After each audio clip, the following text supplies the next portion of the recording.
Welcome to another of our workplace safety webinar series for winter of 2021. This session today is Young Worker Safety, Changing the Culture.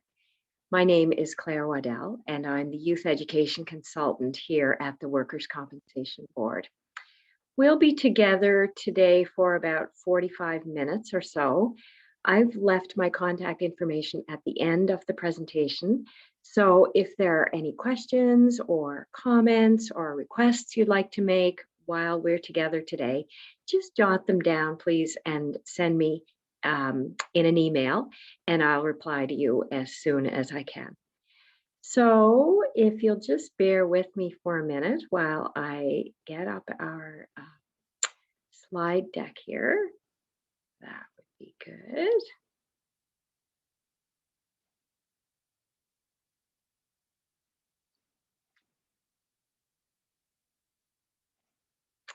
Okay. I think we should be ready to go. All right. So we're looking today then at young worker safety and what we can do to change the culture that exists there now. So today's plan might seem to have a lot of things on it, but I've broken it down into little chunks. I always find it's easier to learn when we kind of break things down a little bit. So of course, we're going to look at young workers themselves. We're going to look at the legislation we have here related to young worker safety. We'll look then at what we can do to prevent injuries in the workplace, particularly among this young worker group. And then I'd like to share with you a little PEI young worker study that I was able to do a few years ago and what I was able to learn from that. Then we're going to look at an important piece of research that took place fairly recently here in Canada, and what we learned from that. And we're going to say, so what? Now that we've looked at this research, what can we take from this? What little changes can we implement in our own workplaces? And finally, we'll do a quick look at what we have in prevention services here at the Workers' Comp Board to help young workers and their employers. All right, so let's talk about young workers. Generally, when we refer to young workers, we're talking about youth who are really in those transition years between being students and being working adults.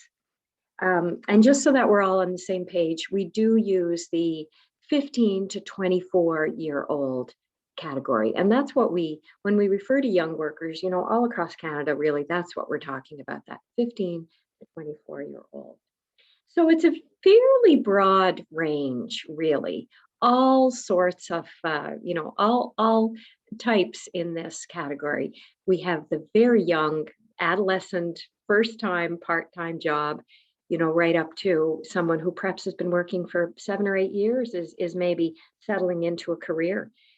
We have all kinds of backgrounds, attitudes, aspirations, all kinds of skills and abilities, personal interests, and personalities. And, they bring these personalities and interests, etc., into our workplaces. And in some cases, they enhance our workplaces. And in some cases, they actually challenge them. But despite all the variations we have, there's a certain commonality in what all young workers bring into our workplaces. And one of the first of those would be inexperience. They bring inexperience in the job they've been hired to do, in the tasks we assign them, inexperience in adulthood in general, in carrying the responsibilities of adulthood, and just being part of a team in a workplace, inexperience in workplace culture, really. They also bring with them a willingness, though, to do whatever they're asked to do. They're here, they've been hired, they know it's their job to listen and to learn, and they think it's their job to do whatever they're paid to do. This is my job. Maybe I don't quite know how to do all of it, but I'm going to do my best. This willingness, as you can imagine, can be, again, a wonderful asset to us in the workplace. It can also make the workplace a little dangerous. So, along with that inexperience, willingness to do whatever's asked, there's a great desire to look good, to look competent, to look strong, to look smart. They're going to be so proud of me, that kind of thing. I don't want anybody to think I'm stupid. I don't want anybody to know all the stuff I don't know. So put these three things together: inexperience, willingness to do whatever's asked, desire to look at the best they can be, and you probably have someone who is reluctant to speak up about their workplace safety, reluctant to point out, their concerns, reluctant to ask too many questions, reluctant to raise their fears. And of course, these four qualities then all add up to a vulnerability to injury and illness.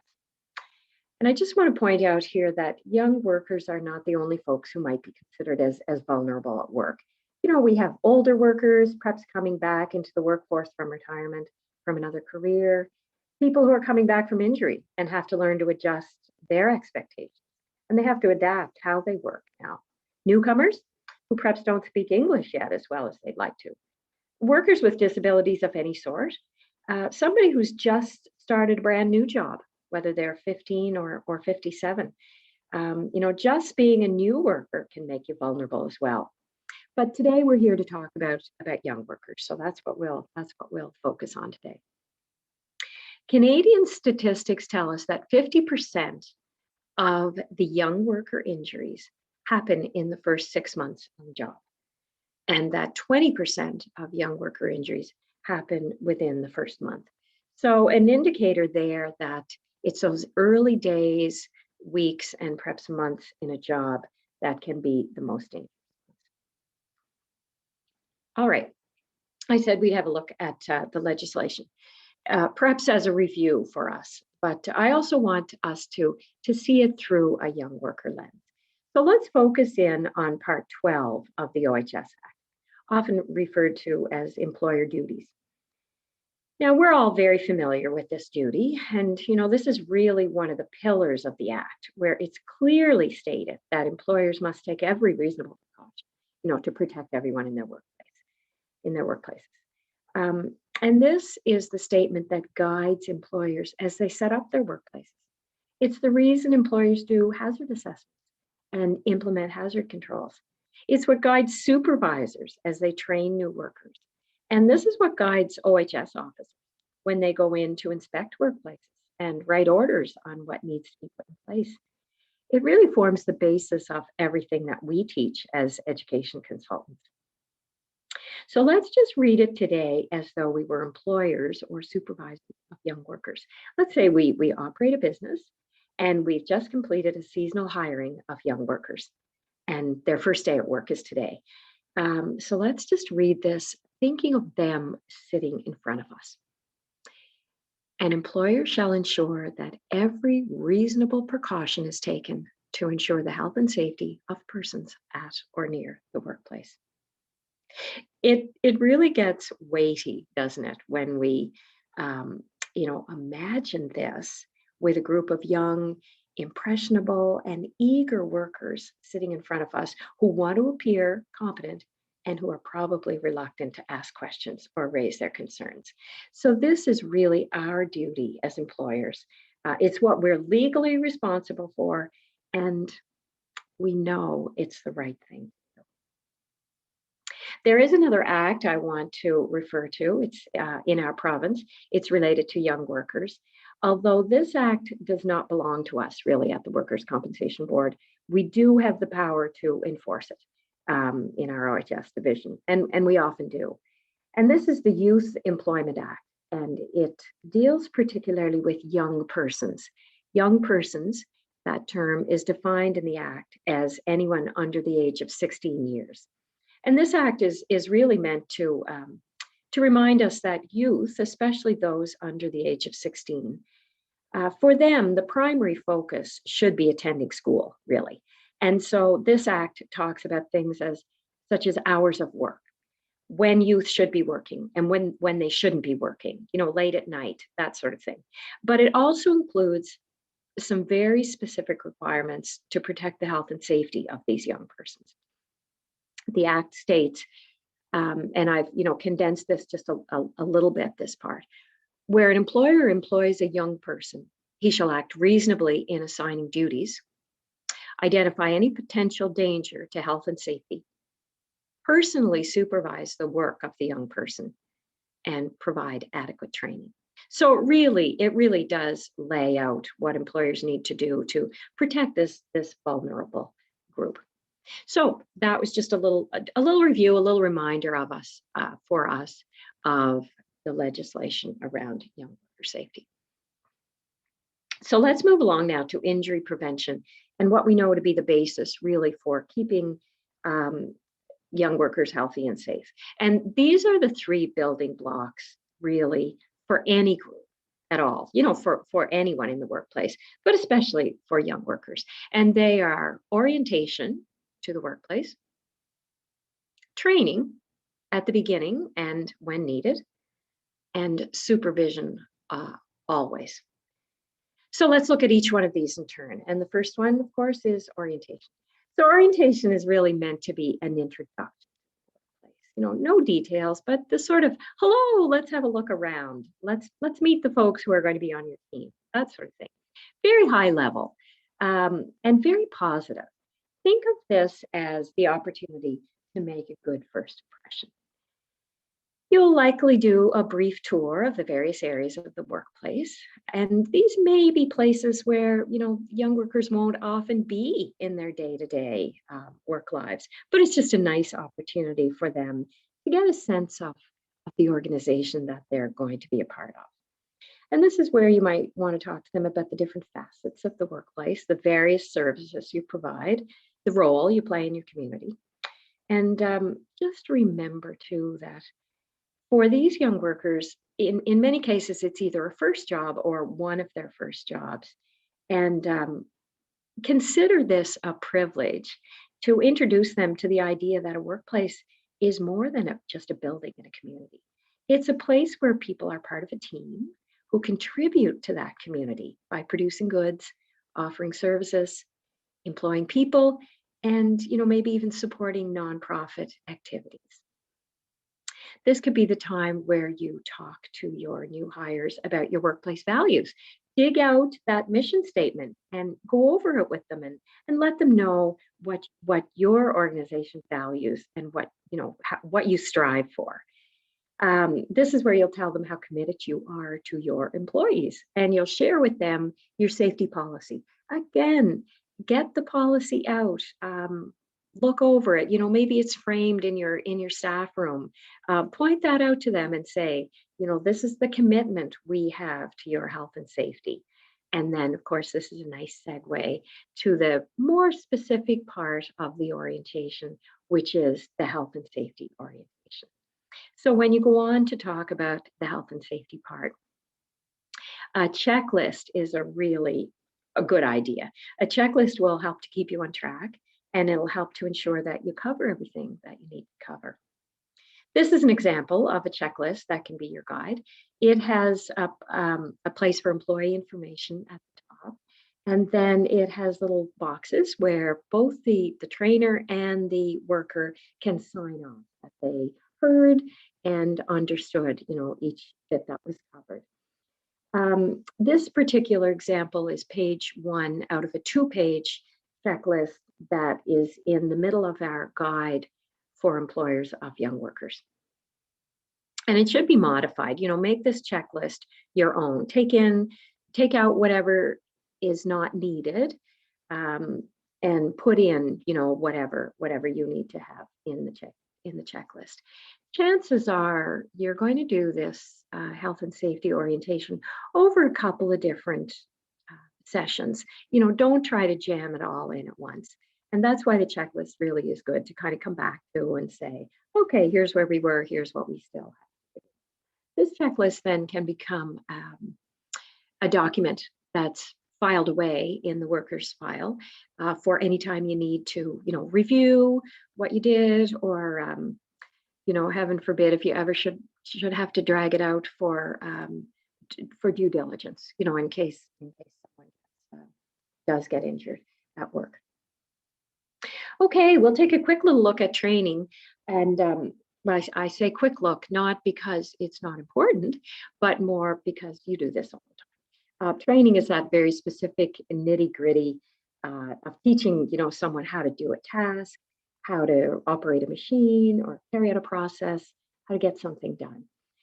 Do work hard to break the task into small bits. Again, easier to understand and easier to fix one little bit if you did break it into bits.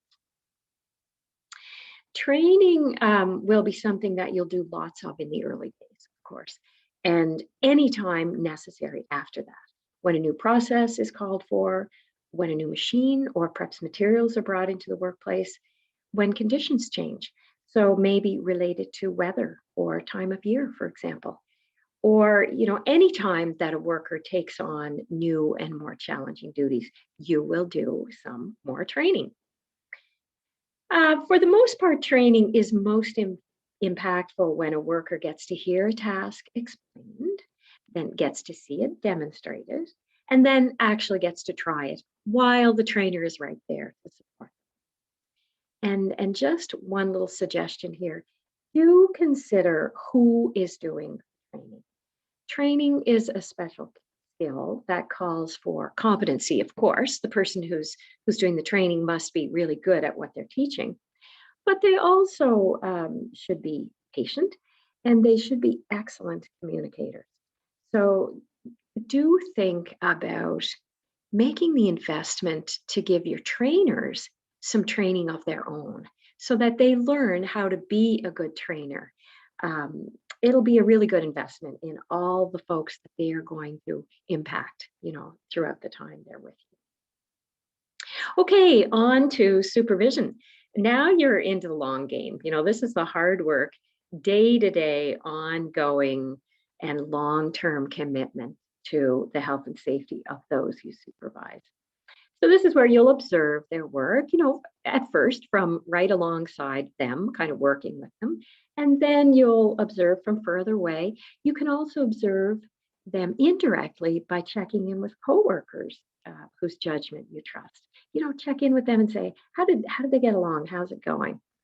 And at this point, of course, this is when you'll encourage them, correct them, redirect them, again, retrain on little bits. Here, do it this way. Stand over here. Or, I think we need to go over this part again. You will supervise very closely at first. Believe me, when you're supervising in those early days, you probably won't be getting very much of your own work done. And that's okay. You're investing the time up front to get someone off to a really solid start, and that will pay off in the long run. Of course, as your worker gains in skill and confidence, you're going to pull back gradually. But do remember, though, as long as you're the supervisor of a worker, you really are supposed to be supervising them. You hold a certain responsibility for their actions and the results of those actions, whether they've worked under you for 3 weeks or 5 years. And before we move on, I just want to remind you what we talked about earlier in the presentation, how many young workers are reluctant to speak up, to ask questions, to raise concerns, to rock the boat, they sometimes say. We need to remember that reluctance when we say things like, any questions? No? Okay. Or my door is always open. Or give me a shout if you need a hand. Those sound like great invitations, and we do mean them sincerely. But in the case of young workers, we need to invite them in a more active way. Maybe at the end of the first day, you stop by a work station and say, how did it go today? What were the 3 challenges you faced? Maybe at the end of the first week, you actually sit down with them for a bit and say, okay, tell me what you found hard about your first week. And what did you do about it? What were you most proud of after your first week at work? And this is a nice time, of course, to be able to say, when Joanne started here a couple of years ago, she had trouble with that too. Just let them know that they're part of a team where the workplace can sometimes be challenging and where people need to speak up and ask questions. Okay, let's switch gears. That's sort of the formal bit behind us. Now I want to share with you some of the interesting bits that the stuff that we found out from young workers themselves. So a big part of my job over the past 12 years has been to visit classrooms, junior and senior high school, college classrooms, UPEI classrooms, and community-based programs as well, teaching youth about workplace safety. And it's always been a great opportunity to kind of hear little snippets of what's going on in the work world, what sorts of jobs they have, what sort of OHS issues they face. And you just kind of collect a lot of information while you're listening. One year I decided to collect this information in a more formal way. So for the duration of one whole school year, I invited students in all the classes I visited to complete a simple survey around raising workplace safety concerns. Approximately 800 students participated in the survey, and they were asked three questions. And I just, passed the papers around. It was an old-fashioned paper survey, passed them around at the beginning of the class, left them for about a minute or two, and then gathered the papers up, stuffed them in my bag, and, didn't refer to them again. Until I, looked at them after I got back to the office. The three questions were, number one, if you had a safety concern at your workplace, would you raise that concern with someone? And that was just a yes, no. They just circled yes or no. Number two, if yes, who would you raise it with? And I think I gave them some options, supervisor, coworker, friends, parents, other. So again, it was just a circle, as many options as they ever used. And the third question was, if no, why would you not raise your concern? And so really those first two questions were just setting us up for the third and last question, that if no, why would you not raise your concern? And probably a little less than half of those who completed the survey answered this question. The others had said, yes, I would raise the concern, which was nice to think that lots of kids thought they would raise their concerns. Whether that would translate, into reality in the workplace or not, we're not really sure. But at any rate, for the 350 or so who said no, I got some wonderful, rich answers. In some cases, they were 2 and 3 words. In some cases, they were a couple of sentences. They just wrote what they thought, and I went back and read them all, and then sorted and sorted and sorted to try to find themes. And after lots of work on these, I was able to come up with 6 things that young workers believe about their work. And what were those 6 things? The first was they believe they're responsible for the work. Somebody said, job's got to be done, whether you like it or not. They believe they might get fired for speaking up. They believe that speaking up will make them look stupid, because I wouldn't want to look like I can't do the job. They believe that speaking up is just too difficult. They believe that nobody will listen or fix the problem. And they believe that they likely won't get hurt anyway. One person actually put, I know no real harm will come to me at work. Oh my goodness. So what are the implications for this? Well, the first one is that now that we know what stops young workers from speaking up, we have to take every opportunity to dispel these beliefs and these perceptions. Imagine if every time a young worker was thinking, I'm responsible for getting it done. Imagine if they heard us saying to them, you are responsible for working safely. Imagine if when they were thinking, I might get fired for speaking up, they could hear us say, you will never get fired for raising a concern. Imagine if they were thinking, questions, they make me look stupid. And they heard us say, questions tell us you're listening, you're engaged, you're interested in your safety. Keep asking those questions. Imagine if they were thinking, speaking up, it's way too hard. And they heard us say, call me, text me, drop in, let me know how it's going. I want to know. Drop by anytime. Imagine if they were saying, nobody will listen anyway. And they heard us say, good catch on that saw blade. We got it replaced. And imagine if they were thinking, well, people don't really get hurt at work. And they heard us say, with so many ways to get injured here, safety must be our first priority.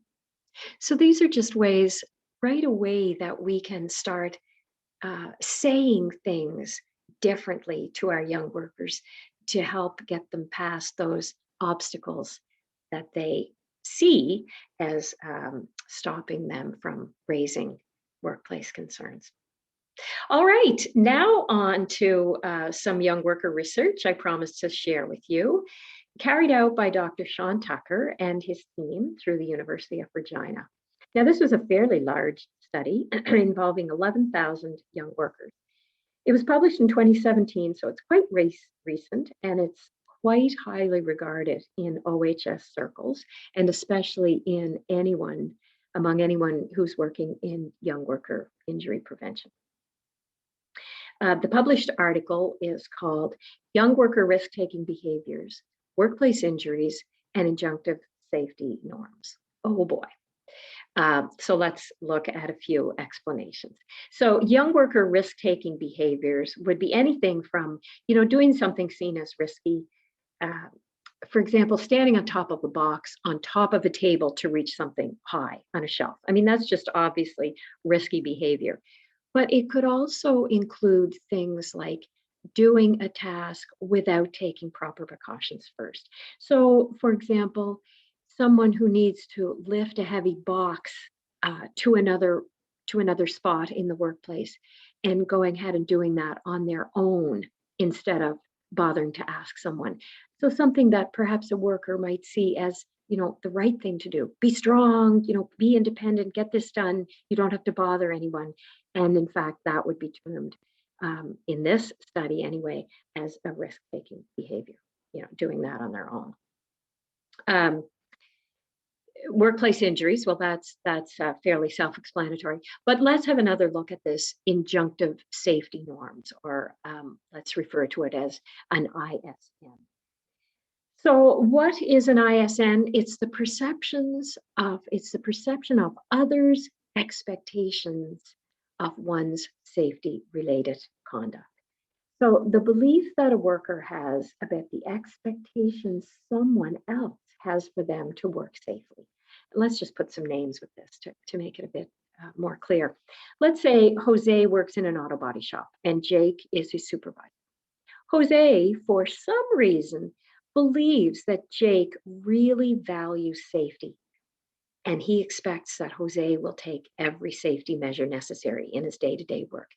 This is a positive ISN. Just that idea that someone else has high expectations of you around safety. It doesn't even matter whether it's true or not. The point is Jose believes this to be the case. So it's Jose's perception of Jake's expectations around Jose working safely. So the researchers explored the perceptions or beliefs young workers had about the expectations others had of them around working safely. And then they looked for relationships between those beliefs or perceptions and risk-taking behaviors and workplace injuries. And I just want to dig down a little bit here and explain that the The ISNs that the researchers looked at, they looked at 2 work-related ISNs. So that would be what workers believed their supervisors expected of them and what workers believed their coworkers expected of them, safety behavior wise.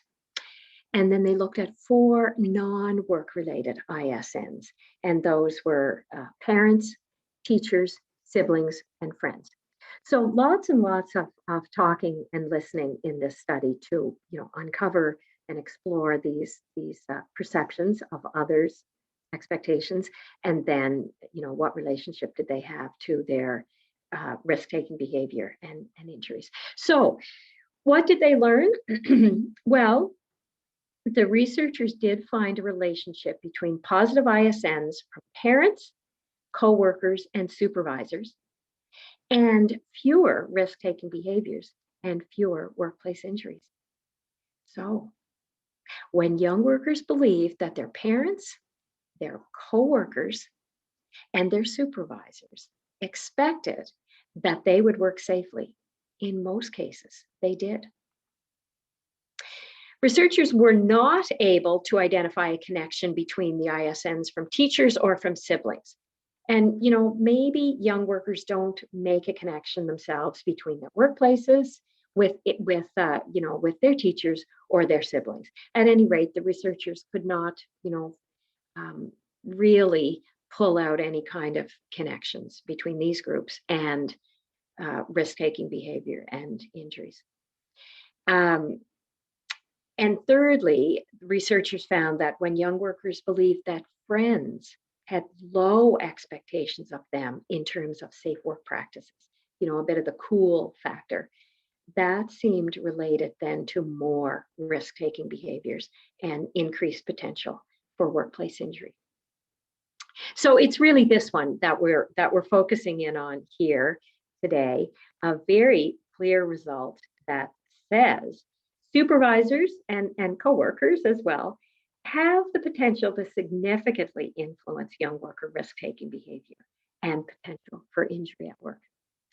And you can bet that if I were doing a workshop for parents, I'd be pointing this out as well, that ISNs from parents were still seen in as recent as 2017 as influential for sure. Okay, again, what are the implications for us? Knowing how influential supervisors can be begs us to capitalize on this. So we need to make sure that we are approachable, that we nurture good, open relationships with our young workers. We don't need to be their friends. That's not what we're talking about. But we need to cultivate good channels of communication.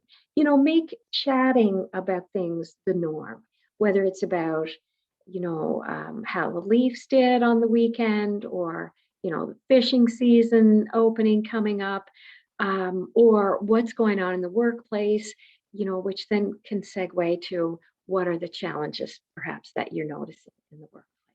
So just keep those lines of communication open. We need to communicate safety messages about good health and safety as often as we can. Posters, signage, the use of social media, and just modeling, of course, good safety practices at work. Those are all good ways to remind young workers of the importance of health and safety. Building a feeling of ownership for the workplace among staff is really powerful. When young workers feel as though they're, part of the team, they'll start to share and promote the values we have around health and safety. And, the crux of the study that we just looked at, we need to communicate expectations as often as possible. Communicate to our young workers that we expect that they will work safely. The more they believe that we expect them to work safely, the more they will strive to do so. Okay, just to finish up here, a quick little PSA to tell you what services we have to offer young workers and employers of young workers. We do have this publication called Guide for Employers of Young Workers, and it's a worthwhile read for all those who hire, supervise, and even work alongside young workers. It touches on really many of the things that I talked about here today. You can have this guide, on your desk, or you can read it right here on our website. If you'd like to have a hard copy in your workplace, let me know, and I'll be happy to mail a copy out to you.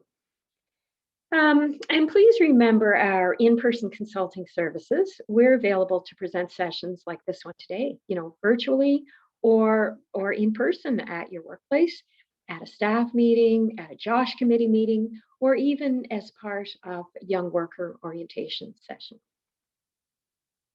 For young workers, we have print and online resources that outline workplace rights and responsibilities, information on types of hazards young workers are often exposed to, and best practice tips for staying healthy and safe. We've recently begun work on a new young worker campaign with, there will be new updated resources, and we have plans to launch it later this year. So check back for that. I have an ongoing presence in Island High Schools as well. I've created resources for that grade 10 compulsory class, that CEO, Career Explorations and Opportunities course, and I regularly visit these classes as a guest speaker. Each summer, too, we award two $500 prizes to youth who understand and demonstrate OHS in their workplaces. And youth may apply for this award on their own, or they may be nominated by a supervisor. And finally, along with the Canadian Centre for OHS, we co-sponsor an annual video contest in Island High Schools with a prize of $1,000 for the winning student and $1,000 for their school as well. This contest usually runs for the months of February and March. It's on now, in fact. So if you know of any high school students who like to create little videos on their phones, point them toward this contest, please. And finally, it's been my pleasure to speak to you today.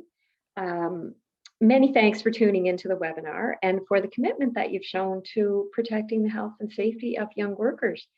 Please contact me if I can be of any assistance at all in the work you do with young workers. So I'll leave this information up for a few minutes. And for now, it's Claire Waddell signing off for the OHS division of the Workers' Comp Board, and I hope to see you again.